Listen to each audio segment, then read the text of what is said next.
Carlos Aciaín nació en Concordia, pero con el tiempo se convirtió en un paranaense ilustre. Amaba la capital entrerriana, su cultura, sus personajes, sus lugares, sus calles. Creativo por naturaleza, fue maestro, formador y discutidor sobre lo que veía a su alrededor, con ese espíritu crítico que lo caracterizaba, que no solamente era el ojo del artista plástico, sino también el del hombre formado como pocos, que podía debatir horas y horas cualquier tema de la actualidad. Y su palabra, su pensamiento, nunca pasaban desapercibidos. A mí me gustaría contarte o contar dos historias de los viajes que hicimos con Carlitos, y en esos momentos, te estoy hablando de 1974, y en esos momentos Carlitos empieza a conocer las artesanías tradicionales de las cuales se enamora profundamente. El primer viaje que hicimos con Carlitos, nos íbamos a ir a México por tierra, y vamos a Buenos Aires porque Manucho Mujica Laine le daba a Carlitos una carta para el muralista Cuevas de México, que Manucho lo admiraba a Cuevas. Y le da una carta para que lo reciba Carlitos, bueno, toda una historia. Tomamos en Buenos Aires, nos vamos en el Estrella Norte, pasamos Santiago del Estero, Tucumán, y era una época muy brava, porque en Tucumán, cuando nos permitieron del tren bajar a los baños, estaban los soldados con ametralladoras y los envoltorios esos de alambres de púa hacia el tren. Y podíamos demorar el baño 5 minutos. Y en el tren subió un señor, un militar, que según la cara de los que iba viendo, los hacía bajar con los soldados. Este. Ya te voy a decir por qué te cuento esto. Salimos de Tucumán rumbo a Salta, y en el techo del tren iban soldados con ametralladora apuntando a los dos lados en el techo del tren. 1974, Isabel Martínez, presidenta. Cuando llegamos a Salta, Carlitos tenía un amigo, jefe del distrito militar, que era, ¿cómo se llama? Roque Cabral, que estaba casado con una paranaense de apellido Mir. Creo que era Analía Mir, estaba casada con Roque Cabral. Roque Cabral era muy amigo del director de Cultura de Salta, con el cual nos relacionamos, y nos llevó a la facultad para mostrarnos el primer encuentro que había habido de indígenas, que hacían cosas muy extrañas. Por ejemplo, además de una muestra de artesanías de ellos, zoomórficas, casi todas, yo tengo algunas piezas acá, hacían un redondel y bailaban, avanzaban dos pasos y retrocedían uno, avanzaban 2 pasos y retrocedían uno. Y después, a través de esta gente, nos llevaron al monasterio, donde en el monasterio estaban todavía en esos momentos, estaban las cuevas de los monjes que habían hecho con salida, que yo a 4 o 5 cuadras, donde cuando venían los indios, ellos pasaban por el túnel y sacaban así y mostraban unos esqueletos con tela para asustar a los indios. Eso todavía estaba, y nosotros entramos con Carlito a uno de esos túneles. A Carlos Aciaín lo conocí en Paraná, pero previamente, yo no soy de Paraná. Yo llegué acá hace 40 años, o sea que he vivido quizá más acá que en otro lado. Pero antes de venir acá, yo crecí en Concordia, tampoco nací en Concordia, sí Carlos nació allá.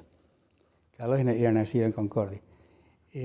A través de unos artesanos que trabajaban en el cuero muy bien, tenían unos soles preciosos que hacía Carlos, no sé cuándo, allá en la prehistoria, como en hojalata, de caras de sol muy, muy coloridas. Y yo la vi una vez en el taller de ellos y me enamoré y me compré 2 o 3, una para mí y otra para regalar.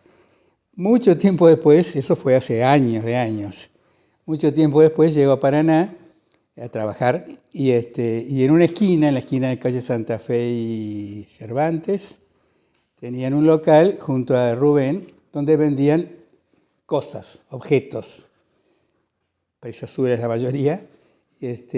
Y ahí entré porque me gustó lo que había en la vidriera y vi los soles que yo conocía de Concordia. Y eso me atrajo, no sabía quién estaba adentro, estaba Carlos Sazaín y Rubén Ballesteros.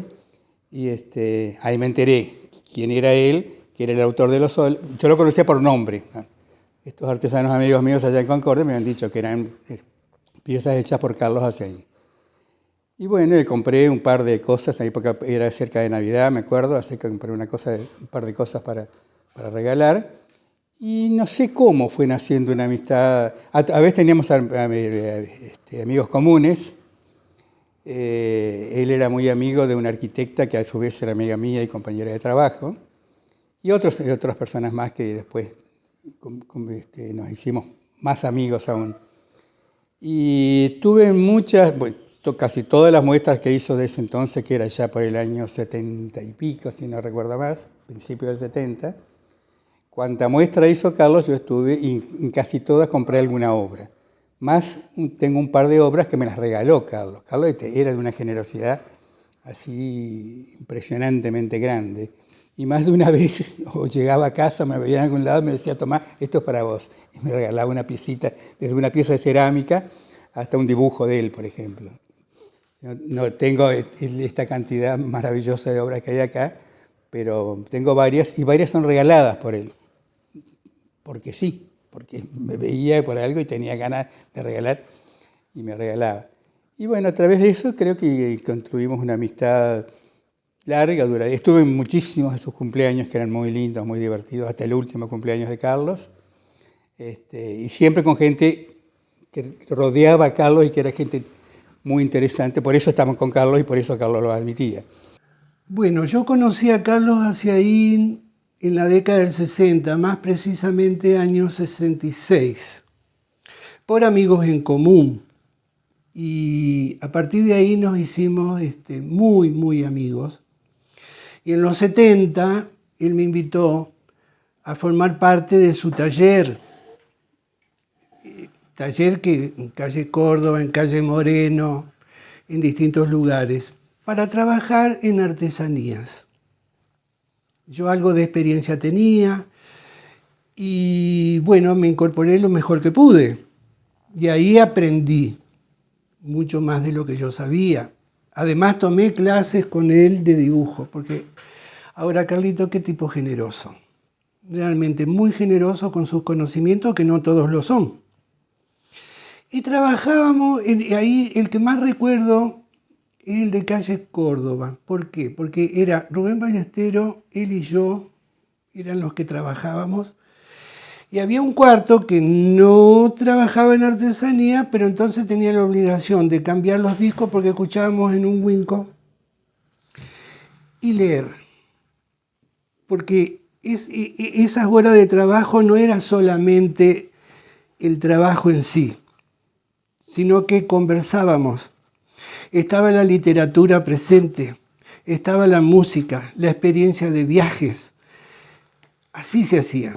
Y a veces esos trabajos de taller se terminaban a las 4 de la mañana y yo me iba a trabajar al puerto. Así que fue una experiencia maravillosa. Y así, y trabajamos en todo tipo de material. Y en la época en donde había muy poco cotillón, y el tipo de cotillón no nos servían para lo que nos encargaban. Así que había que hacerlo todo, teniendo el material o arreglándonos con lo que tenía, y ahí uno aprende lo que es el reciclado. Trabajábamos mucho para las vidrieras de Cacho Aldama, que para mí fueron las mejores vidrieras de Paraná, en calle Urquiza, cuando todavía no era, calle San Martín, cuando no era peatonal. Y hemos trabajado todo tipo de material, desde cuero, menos metal, todos, y con lo que teníamos. Y hacíamos cosas muy, muy lindas. En cuero hacíamos, que se usaban en la época, unos almohadones muy grandes, que cortábamos pedacitos de cuero el que conseguíamos y lo cosíamos nosotros con el mismo tiento. Después pasamos a hacerlo en raso de tapicería, que ahí hay un original, que eso era transferido a la tela, diseño de ropa.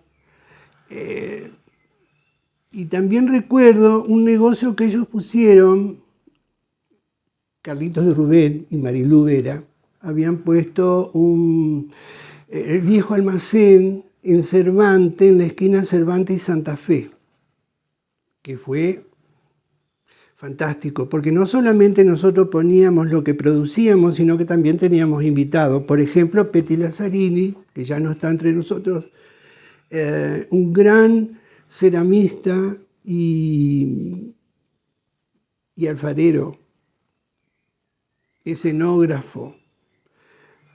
O sea que uno se nutría de todo ese tipo de gente, y siempre Carlito. La relación con Carlitos es ontológica, te diría, porque desde que tengo uso de razón era muy amigo de mi madre, con lo cual Carlos Hasein formó parte de mi historia casi iniciática.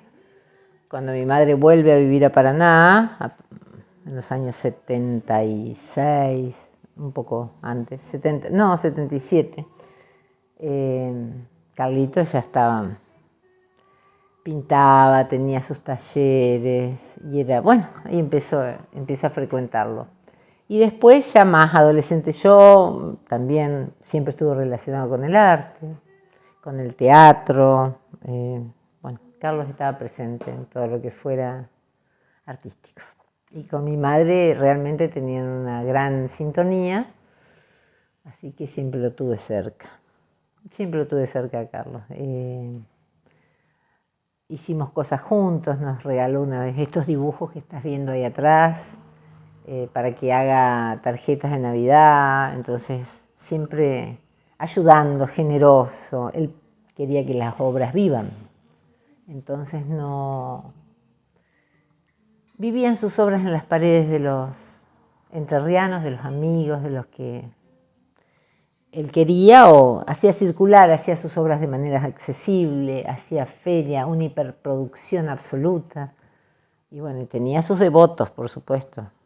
Mi jefa, Graciela Pacher. Había montones que eran Carlito dependientes. Cuando él hacía una feria y era un éxito asegurado. Vos llegabas a su casa, el gato, Billie Holiday, y los pinceles y los lápices, y también el whisky y la poesía.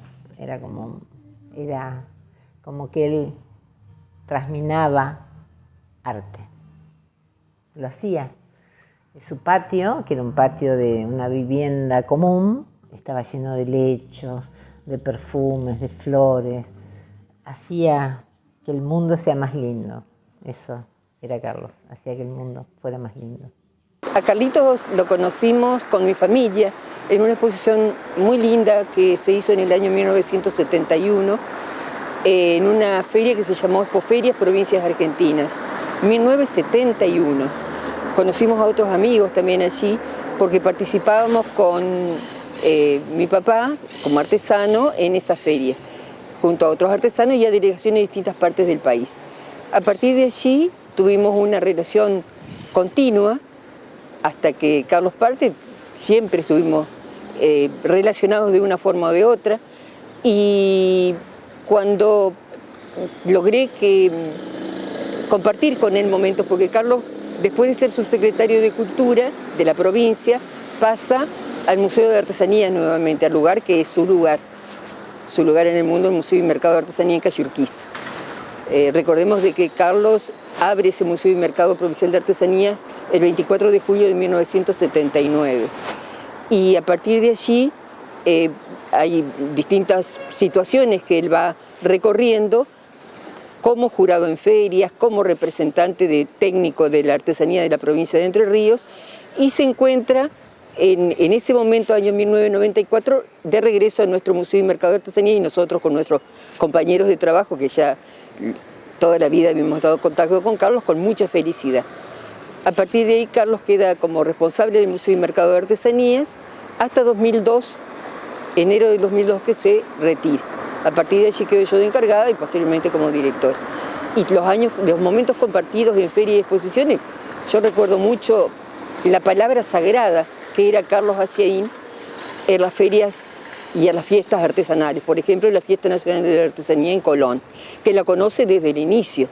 Desde que se arma esa fiesta, Carlito estuvo cerca de toda la gente que estaba en la organización y de los artesanos invitados. Cuando iba a sexto grado de la escuela normal, que era una escuela muy especial en ese momento, es decir, yo leía como loco. Yo leí mucho siempre porque fui un chico enfermo, muy débil, tenía problemas de calcio y etcétera. Mi madre, cuando yo tenía 7 años, casi 7 años, se apareció con un libro que se llamaba Alegre, de Hugo Watts. Después yo leí de él prácticamente todo. Y me lo leía ella de noche. Y yo tenía problemas de bronquios, ella me lo leía y me decía, bueno, ahora vamos a apagar la luz, etcétera. Y cuando mi madre se dormía, yo volvía a prender ese velador. El velador era como de una pasta muy como transparente y tenía unos pescaditos que se seguían unos a los otros. Y yo le ponía arriba una camiseta mía, blanca, y seguía leyendo. ¿Sí?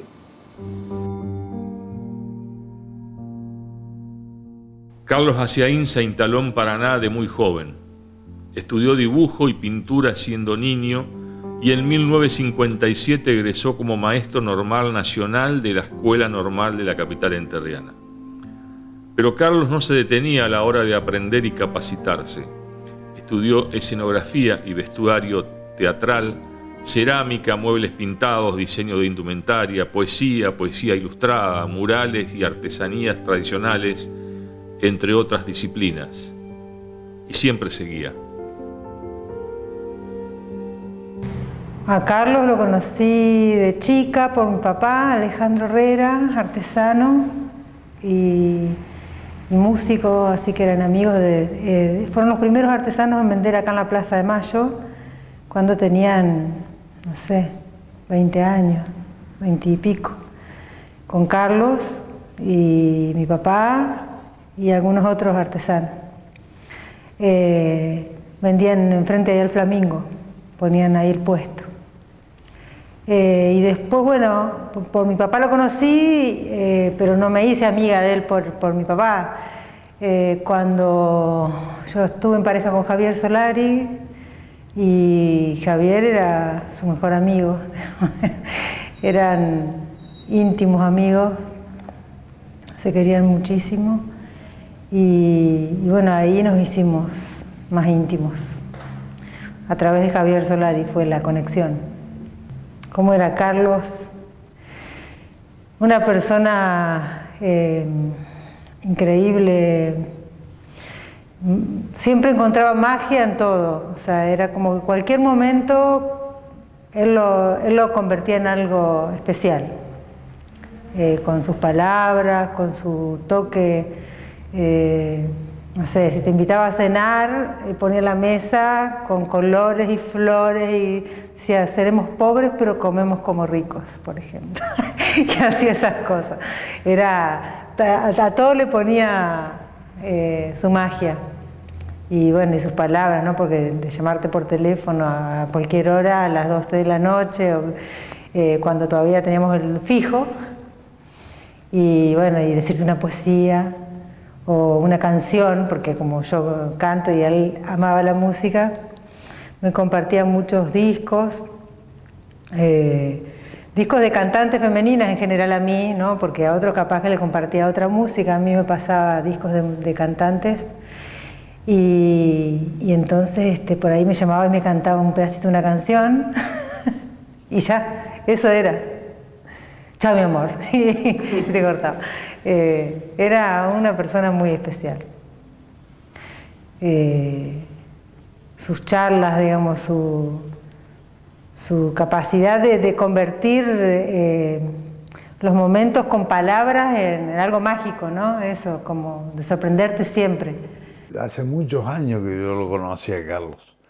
En el primer gobierno Gusti, él se asume como de cultura de Moine, y bueno, ahí en un cruce nos hicimos conocidos en principio. Y después, con el tiempo, nos fuimos haciendo amigos. Entonces, fuimos cultivando la amistad. Fuimos cultivando la amistad con el transcurso del tiempo y los años. O sea, con Carlitos no era una persona, una amistad de todos los días o de día por medio, sino que cuando nos encontramos charlamos cosas lindas, profundas, etcétera, etcétera. ¿Cómo surge la idea de hacer el trabajo? La idea de hacer el trabajo es como con mi señora, que es la productora mía, hicimos un proyecto para hacer los artistas entrerrianos, que se iba a llamar, en filmación, para agarrarlo en vida. Ahora que la tecnología nos da todas estas posibilidades de capturar imágenes y sonidos con buena calidad, bueno, esa era la idea principal. Me lo encuentro a Carlos un día en el centro y le cuento el proyecto, y le gustó mucho el proyecto. Entonces le digo a Carlos, Carlos, recoméndame a alguien con quien pueda empezar para empezar a hacer estos documentales. Y a Carlito le encantó el proyecto y me dice, empezá conmigo. Carlos Haciaín es un personaje muy importante de la ciudad, y no solo de la ciudad, así que yo lo conocí de toda la vida. A él personalmente nunca lo conocí. Y siempre amigos en común, amigos con un amigo íntimo, también amigo de Carlitos, y siempre queriendo acercarme a Carlitos por su obra, porque siempre tuve interés en adquirir su gran variedad de producción artística, porque si hay una persona prolífera en creatividad es Carlos Haciaín. No sé, es impresionante porque ha recorrido, digamos, todas las posibilidades del arte a la que él se ha dedicado, desde la cerámica, la pintura, el dibujo, hasta la escritura, la literatura ha sido para él. He leído cosas de él y siempre interesada por su personalidad artística.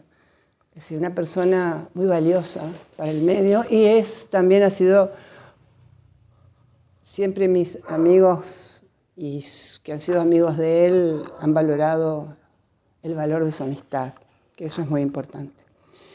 Y bueno, conociéndolo a Rubén, me invitan a formar parte de la asociación Amigos del Museo de Artesanías. Y bueno, y estoy trabajando con ellos para seguir adelante esto que digamos, tiene un trayecto permanente de presencia de alguien tan importante como ha sido Carlos Haciaín para nuestro medio. Carlos está presente en todo. Y yo es como que lo conociera de toda la vida. Y sin embargo no lo conocí personalmente. A Carlos yo lo conocí en La Paz. Yo nací en La Paz. Estaba preparando un afiche de una obra de teatro que estábamos haciendo con el colegio, al colegio que yo iba, y Carlos hacía una retrospectiva en la Casa de la Cultura. Eso fue un momento muy rápido, muy corto, digamos. Me enamoré de todo lo que eran sus trabajos y demás, y después no lo volví a ver ya hasta el año 94, 95, que voy con Rubén Ballesteros a su casa, a una de esas fiestas que hoy mencionaba Ricardo, que eran épicas, donde de golpe estaba Tati Zapata, Gabriel Bellman, Celia Schneider. Bueno, te encontrabas con personajes del mundo del arte y de la cultura de la ciudad, de la nación. Y bueno, y tuvimos un enganche muy rápido, porque recuerdo, entre toda esa vorágine de gente que había en la casa, Carlos siempre, él siempre decía que su vida se podía llamar una música de fondo, porque tenía una gran relación con la música. De hecho, él en realidad primero, antes de estudiar dibujo, estudiaba piano y le canjea a la hermana las clases de piano por las clases de dibujo. Bueno, tenía un amor muy particular por la comedia musical y me dice, vos sabés que le digo, yo conozco una obra que hace muchos años que la escuché y que no la volví a ver y que no sé qué. Y bueno, entonces me dice, ¿cuál es? Pero le digo yo, de una chica que vive en Francia, que la música es de Michel Legrand. Me dice, Los Paraguas de Cherburgo. Y a partir de ahí creo que empezamos una relación intelectual y artística que nos enamoró el uno del otro, digamos, porque los dos teníamos el amor y la pasión por esa música. De hecho, él tenía un disco que no se podía escuchar porque lo había escuchado tanto que estaba total y absolutamente rayado. Después, con el tiempo, cuando uno va conociendo las anécdotas, porque Carlos era un tipo muy familiar, pero no de la familia sanguínea, sino de la familia de los afectos y de los amigos. En la lectura, durante toda mi vida, fui encontrando un universo que no importaba tener dinero o no tener dinero, poder acercarnos o no poder acercarnos. La literatura nos traía todo, ¿sí? Nos traía todo. La radio nos traía todo, pero con sonido en ese momento. Eran todas voces privilegiadas de Radio Nacional, con una fonética increíble. Si cada palabra era esa palabra y no quería decir otra palabra, no se apocopaban. Carlos Haciaín recibió diversos premios en lugares del país, ya sea por los diseños de trajes de obras teatrales como por su inmensa obra como artista plástico. Pero también dedicó buena parte de su tiempo a la cerámica. En cada obra iba su impronta, su estilo, pero también lo que había cosechado por el mundo en sus prolongados viajes. En el tren, una de las personas que le hicieron bajar se había olvidado seguramente un libro forrado. Carlito lo agarró y lo guardó en su mochila. Cuando estamos en Cachi, con el director de Cultura de Salta, que nos lleva a conocer Cachi y nos relaciona con un grupo de antropólogos que estaban haciendo excavaciones, llega la noche, el director de Cultura sigue viaje y yo le digo a Carlitos, Carlitos, dame plata. Me dijo, ¿cómo dame plata? ¿Vos no trajiste plata? No. ¿Y vos? Tampoco. Cachi tenía la particularidad que a las 10 de la noche cortaban la luz. Era una empresa que, no sé por qué razón, a las 10 de la noche te cortaban la luz. Era impresionante, impresionante. Nos vamos a la estación de servicio, a la única estación de servicio que había ahí en Cachi, para ver si nos podía alguien que pasara bajarnos a la ciudad de Salta.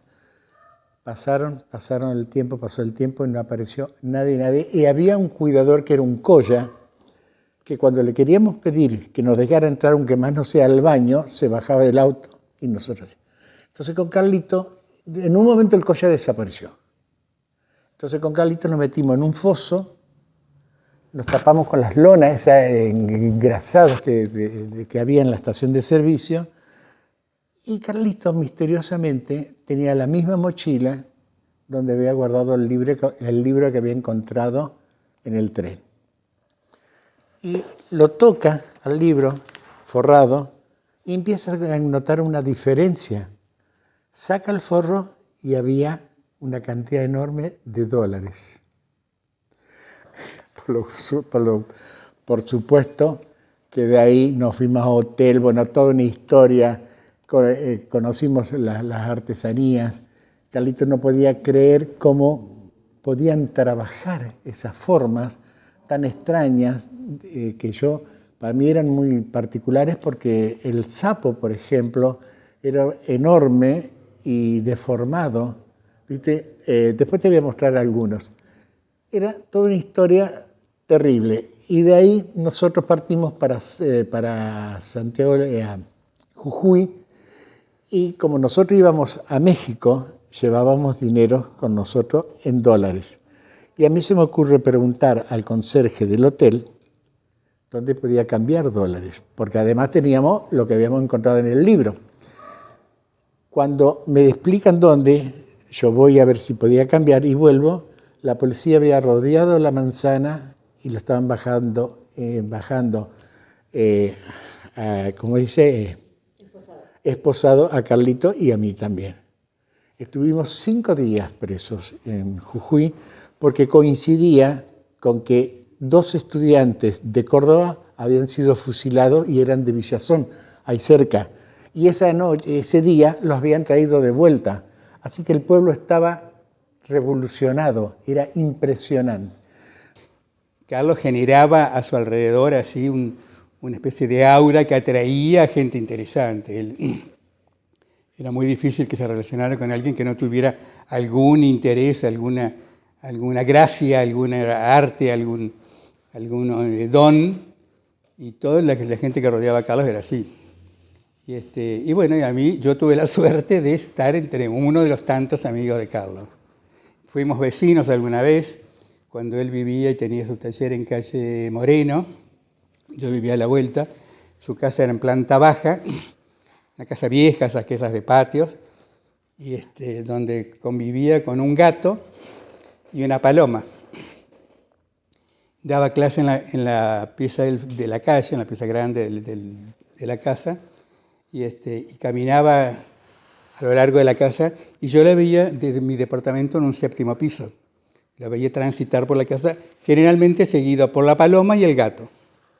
Ya no me acuerdo los nombres ya, pero era Carlos y la paloma, que tenía una paloma blanca, una de esas capuchinas, creo que se llaman, que ponían la cola blanca, toda así, era preciosa la paloma. Y el gato tampoco me acuerdo, no me acuerdo los nombres de ninguno de los dos, mi memoria no me da para tanto, pero lo veía hacia diario. Y generalmente iba hasta el segundo patio, al lado de la cocina, donde había una mesa con hule arriba, como hay en todas las casas viejas, y arriba de la mesa solía estar el vaso de whisky y la botella. Entonces iba para atrás a buscar su vaso de whisky y volvía a dar clase. Toda la mañana lo veía transitar por ahí. Y alguna vez, cuando le conté, alguna vez cuando iba para allá, me miraba hacia arriba y si yo estaba en el balcón me saludaba, me acuerdo.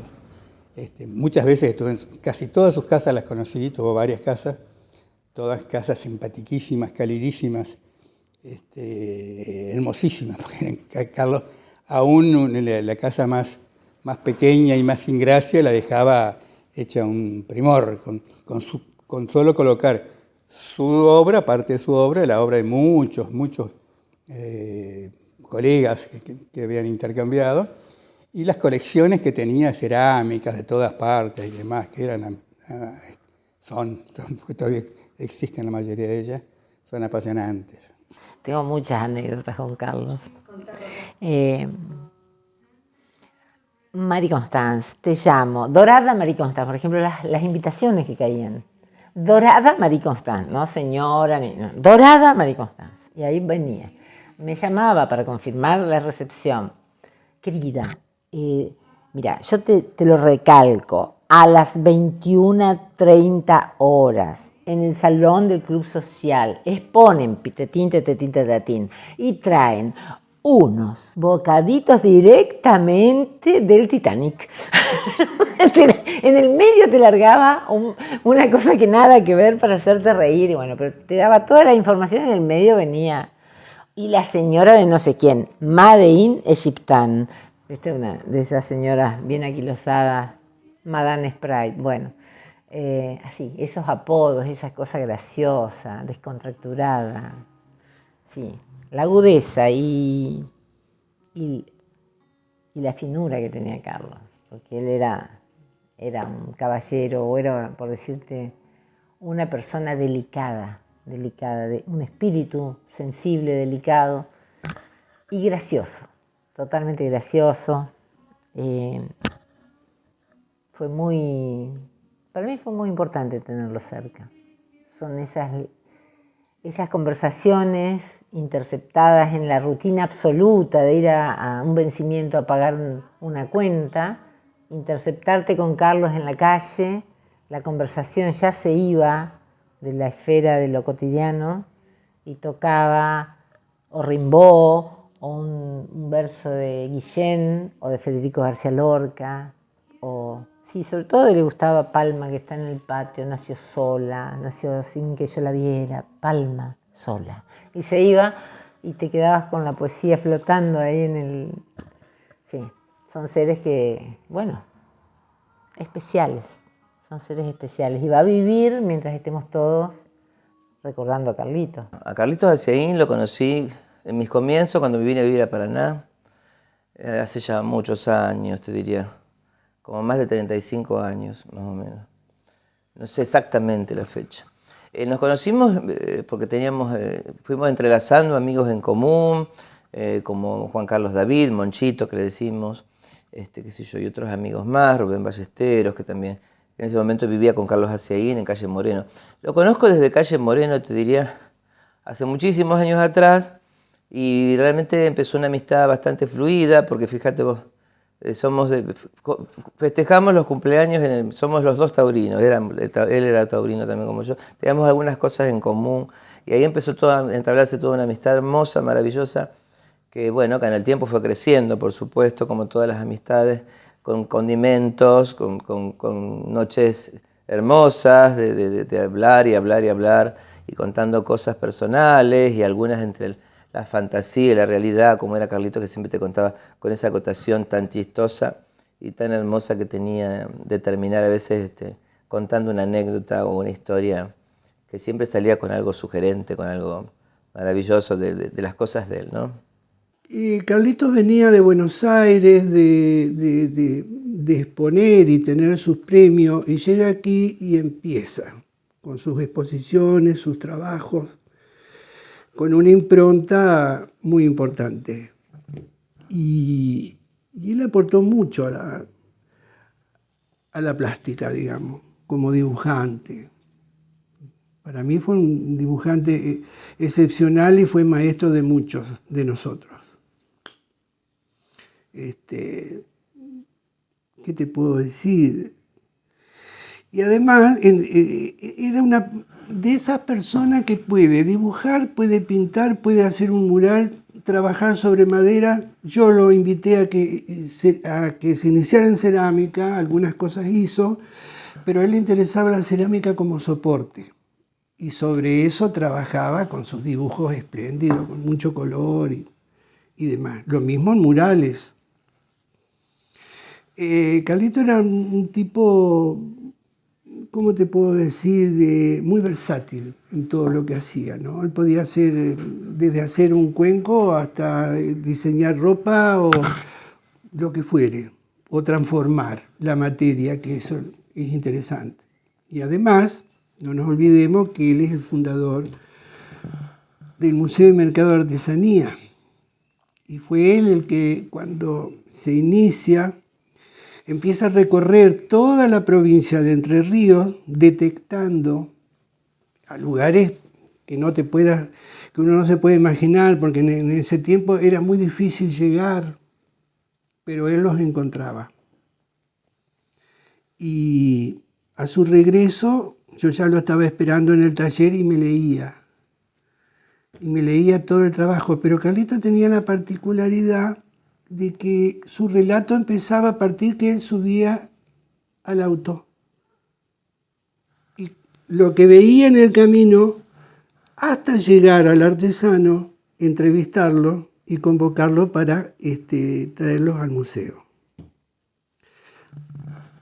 Con una poesía que para mí, ese cuaderno que espero que no se haya perdido, porque no solamente que es importante para la provincia, ¿no?, por el recorrido que se hizo en aquel momento, sino cómo está escrito.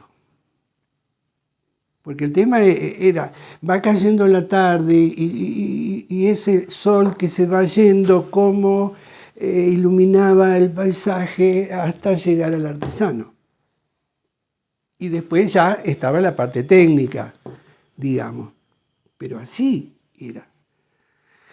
Y así seguimos trabajando hasta que se fue. Siempre trabajando juntos. La verdad que se extraña. Por momentos pensé, en algún momento, fui a la presentación de un libro que hizo, él ilustró con un poeta de Concepción del Uruguay, que lo hiciste la presentación, Rubén, y pensé, este hombre parece un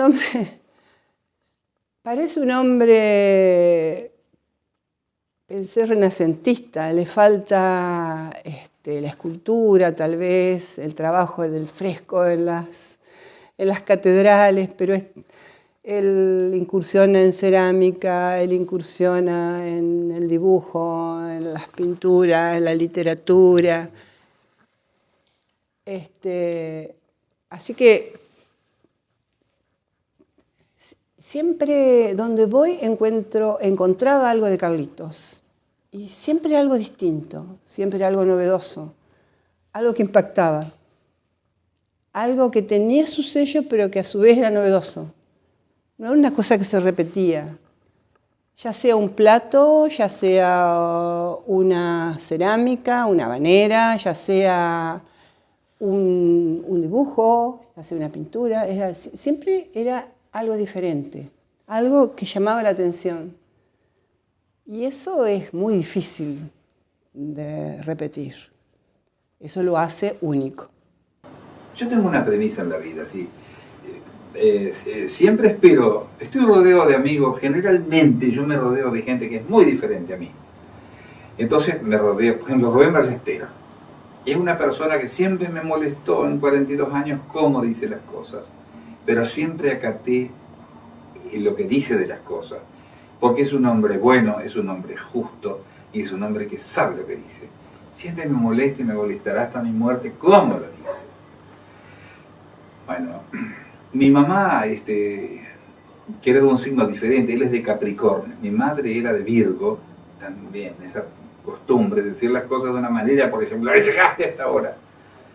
En lugar de decir, ¿qué hora? Bien, en fin. El estilo me ha gustado siempre, me ha gustado infinitamente, porque creo que uno en la educación y en la perseverancia y en el sostenerse a lo largo del tiempo, lo que busca es ser comprendido, lo que busca es ser querido, lo que busca es ser amado, lo que busca es ser bien atendido en el momento de la discusión. Carlos Haciaín no era un artista más, era también un generador de ideas y proyectos de modo permanente. Fue creador y director del Museo y Mercado Provincial de Artesanías de Entre Ríos y llegó a la función pública en 1987 de la mano de Mario Moyne, cuando fue electo intendente de Paraná. Fue director de Cultura entre 1987 y 1991 y luego Moyne también lo nombró subsecretario de Cultura de la provincia de Entre Ríos. Y él se fue encaneciendo, como nos vamos encaneciendo todos, y también continuó en su espíritu de activo, de militante del arte, ¿no? Entonces había exposiciones, había charlas, cuando mamá publicó su libro él lo presentó, él escribía, como decirte, qué sé yo, regalos de mi hija, cumplía 15 años, mamá, que siempre decía, pobre, pobre, que estoy tan pobre, le hace un poema divino y se lo regala a Carlos Haciaín, que después me gustaría que se vayan con esa imagen, está ahí adelante, a mi hija Luna, con la letra de Carlos, la poesía de mamá, el dibujo, o sea, eran tan divinos, y se hablaban por teléfono a las 2 de la mañana, era como un juego entre ellos, de la madrugada, de estos dos seres noctámbulos y en cierto punto de una sintonía diferente, por no ponerlo fuera de moldes. Y bueno, pero geniales, ¿no? También digo geniales porque lo asocio también, ahora que mamá no está, es como que son estos fantasmas que los tengo presentes muchísimas veces, en sus diálogos, en sus cosas deliciosas, en sus comidas. Los dos eran buenos cocineros. Bueno, y la generosidad. Creo que no hay arte sin generosidad.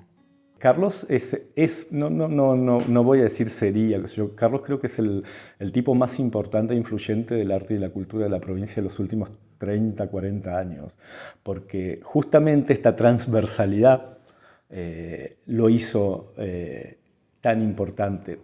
Él, además, ha tenido una característica, por eso la Asociación de Amigos del Museo y Mercado Provincial de Artesanía Carlos Aciaín le instituimos el nombre del premio al incentivo al artesano joven. Él podía presentar al que recién empezaba, que además amaba la pasión de la gente joven, por el arte sobre todo, y también podía presentar a alguien como que tuviera una trayectoria ya consagrado. Él no tenía ese prurito o ese problema y fundamentalmente incentivaba el crecimiento de cada uno de manera personal.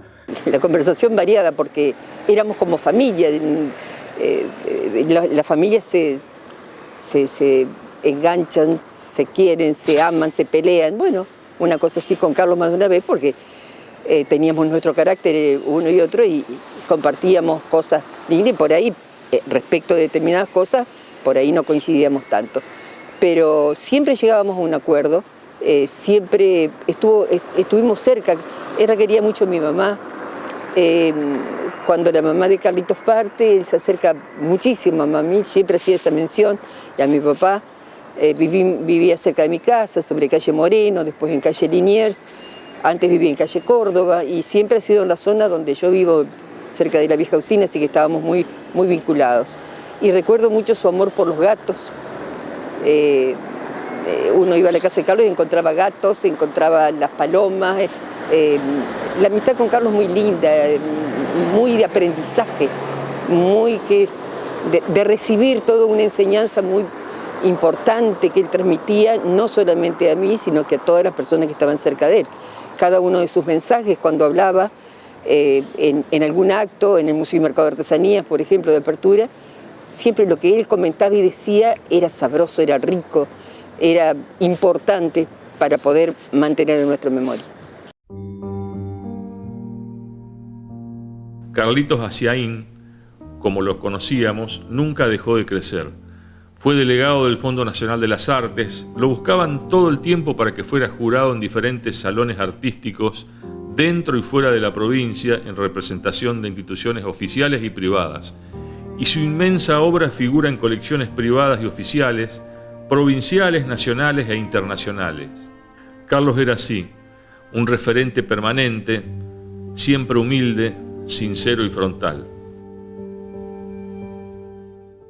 Yo creo que es uno de los artistas contemporáneos que más legado ha dejado y más valioso y más universal, porque como creo que ya lo hablaron acá hace un rato, que no era el artista plástico, era, creo que también se nombró la palabra, era casi un renacentista, tipo que lo abarcaba todo, la literatura, todas las artes plásticas, por supuesto. Bueno, además del buen humor permanente, ¿no? Porque en todo lo que hacía, lo que decía, siempre había un toque de humor, una gotita, un algo que te lo traía a lo terrenal, a lo habitual, a lo de hoy, pero con un toque de humor que era maravilloso. Pero un hombre universal, yo creo que fue uno de los últimos artistas universales que hemos tenido en Entre Ríos, no digo en Paraná. Su obra quizás se localizó acá, después de estar un tiempo en Buenos Aires, él volvió acá y se radicó acá en Paraná y se dedicó a trabajar acá, pero su obra trascendió muchísimo. En Buenos Aires hizo de todo un poco y pudiéndose haber quedado en Buenos Aires, a lo mejor haber llegado a los escenarios casi mundiales, te diría, prefirió volver a su ciudad y trabajar en su ciudad y dejar toda su obra, o gran parte de su obra, en Paraná. Es inacabable la obra de Carlos. Un gran legado que muchos tenemos la suerte de sentirnos felices y contentos de haber sido sus amigos. Él le ha dejado a sus amigos todos sus conocimientos, material escrito, obras de arte. No olvidemos que Carlos ha sido un plástico importantísimo en la historia de la provincia de Entre Ríos, un dibujante de muy buen nivel, de muy buena calidad, destacado, creativo. En los espacios que él tenía que arreglar había cosas que vos entrabas y te sentías cómodo, bien en esos lugares, en esos espacios.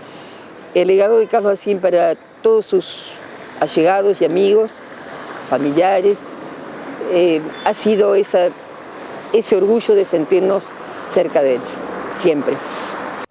Carlitos tenía un humor muy especial y lindo tenía muchas cosas en su vida. Su carácter era hermoso, nunca lo conocí enojado. Siempre era una persona que abría las puertas de su casa, eso era maravilloso. Y también qué lindo lo que tenía Carlitos, que sus cumpleaños eran maravillosos, porque yo siempre digo, Carlitos junta el agua y el aceite.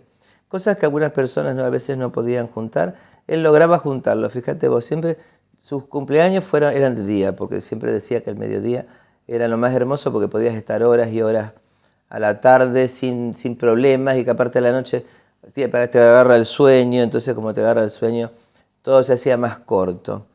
Esa capacidad que tenía de juntar grupos que nada que ver uno con el otro, ¿no? Carlos Haciaín falleció el 3 de noviembre de 2018 en horas de la noche. Venía afectado en lo físico por una serie de ACVs, le descubrieron un cáncer y terminó sus días internado en una clínica de Paraná donde falleció. Y su ausencia se sintió y se siente demasiado en diferentes ámbitos. Así que un día, cuando quedamos ya para organizar bien, fue Carlos al estudio de ellos en el Instituto Audiovisual y ahí hicimos la primera parte de la producción. La segunda parte le hicimos como a las 2 semanas más o menos en la casa de Carlos. Y en la casa de Carlos nos abrió completamente su casa, de su altarcito, la cocina, las cosas, había comprado flores, había arreglado todo. Y lo más sorprendente de todo, el estudio de él, nos abrió el estudio de él. Y yo creo que las últimas 2 pinturas que él hizo, las hizo a cámara para filmar, que él se puso a pintar a cámara y a los 2 semanas más o menos que habíamos terminado ya la producción con eso, me llama un día acá Rubén Ballesteros y me dice, mirá, a Carlos le dieron 3 ACV.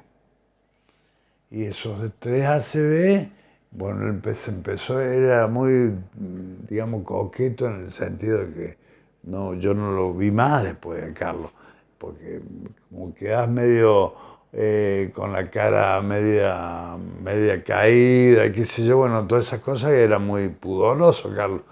Entonces yo no lo vi más a Carlos.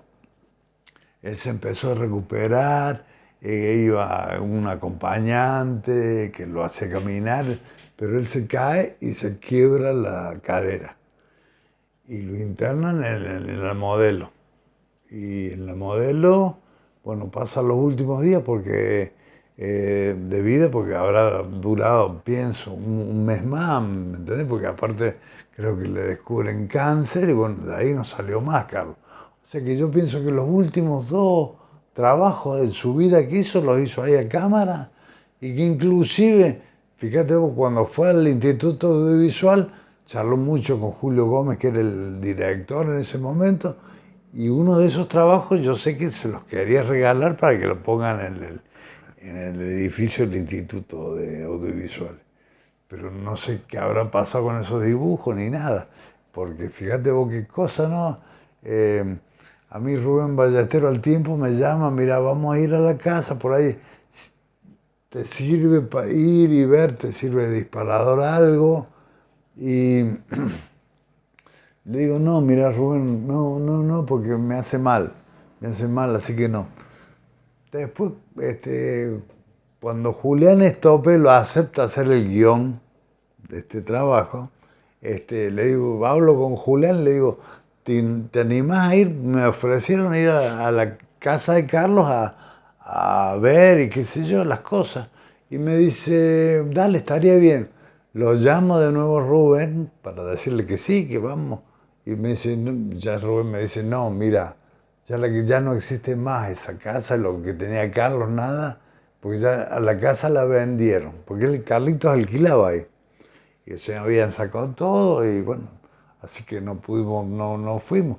Y yo estuve más o menos, de que falleció Carlos en noviembre, y yo estuve muchos meses sin poder avanzar en el trabajo, porque me ponía, ¿cómo te puedo decir? ¿Viste? Ponerse a editar y verlo a Carlos, ¿viste? Hablando, dibujando, estando, y me hacía mal, o sea, tenía un bloqueo, y no pude, hasta que un día me lo encuentro a Julio Gómez, del instituto, y me dice, mira, vamos a hacerlo, vamos a terminarlo, porque estaba la posibilidad de presentarlo en el FISER, qué sé yo, qué sé cuánto. Así que bueno, me puse el traje de amianto, digamos, y lo hice y lo terminé. Yo no lo veía diariamente, ni mucho menos, pero seguro que un encuentro, esas amistades que no necesitas verte para saber que está, que es, que en cualquier momento te podés encontrar, o por una cita previa, porque te llamabas por teléfono, o porque casualmente te encontrabas en la calle y era una fiesta. Encontrarse con Carlos era una fiesta. Entonces, por supuesto que su ausencia es terrible. Siempre todos somos finitos y todos morimos, pero aceptar la ausencia de una persona, más allá de que vos puedas aceptar que alguien deba de morir, es terrible. Y la ausencia física de una persona, la voz, el tacto, el estar con una persona como se estaba con Carlos, se extraña muchísimo, muchísimo. Casi a diario, te diría. Carlitos, yo siempre dije que Carlitos era muchas cosas simultáneas, porque Carlitos era un buceador de soportes. Carlitos agarraba una tela, la pintaba y era para una obra de teatro. Agarraba un mueble, lo pintaba y era para los dormitorios de los chicos. Hacía en madera, trabajaba la madera. Después él trabajó las cerámicas, que son estas que están acá, y fíjate vos lo que son, y la idea la trajo de Bahía, Brasil, allá al norte. Carlitos agarraba el pirograbador y te trabajaba dibujos en cuero. Los murales, que empezamos haciendo murales en los años 69, 70, cuando Carlitos estaba en el grupo 633, tapices enormes para Cacho Aldama, que hacía las vidrieras, murales, todo ese tipo de cosas, y era un buceador de soportes. Carlitos era dibujante, pintor, pero fundamentalmente dibujante, pero encontraba soporte en cualquier cosa y por suerte, vendía. Era muy generoso Carlitos, o te lo regalaba, y hay muchas, yo tengo acá más de 300 apellidos de la ciudad solamente de Paraná, con obras de Carlitos de todo tipo, dibujo, pintura, cerámica, lo que se te ocurre. Era realmente una persona virtuosa con las manos. Modificaba, transformaba lo que a él se le antojara en lo que se le antojara. Y nos juntamos a almorzar.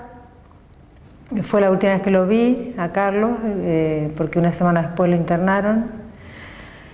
Y esa canción él me la había pasado para que yo la cantara. Porque vas a llegar después de todo, porque vas a venir en mi casa vieja y una flor en cada reja, porque vas a llegar, es que te espero, porque vos me querés y yo te quiero.